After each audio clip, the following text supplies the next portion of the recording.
மேடேன்றது சாக போகிறோம் ஐயோ காப்பாற்றுங்கன்னு முங்குவான்ல தண்ணியில், அப்படி கத்துற மாதிரி தான் அது. தண்ணியில் முங்குனா யாரோ பார்த்தா காப்பாற்றிடுவான். அது அது ஒரு ஃப்ரெஞ்சு வார்த்தை. அது என்னென்னா ஈஸியான வார்த்தை. வாய் குளறிடாமல் இருக்கிறதுக்கு சொல்கிறது தான் மேடே.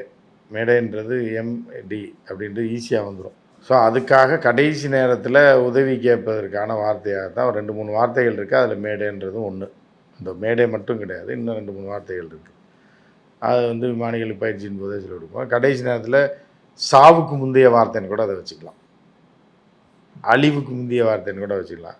என்னென்னா ஒரு 5 செகண்ட் 10 செகண்டுக்கு முன்னாடி தான் அதை பயன்படுத்துவாங்க. புரியுது அவங்களுக்கு?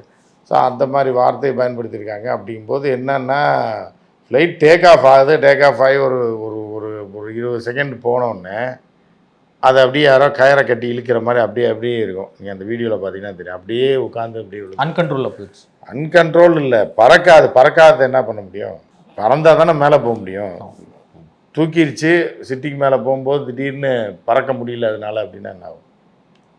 இப்போ மனிதர்களுக்கு பேரலிசிஸ் அட்டாக் வரும், நடந்துகிட்டே இருப்பாங்க, திடீர்னு சேலந்து போயிடும், கை கால் டமால்னு விழுந்துருச்சுன்னா அவனால் நடக்க முடியாது, அப்படியே விழுந்து கிடப்பான். அந்த மாதிரி நிலை தான் இப்போ ஒரு பேரலிசிஸ் அட்டாக் மாதிரி தான் இந்த ஃப்ளைட்டுக்கு ஆகிருக்கு.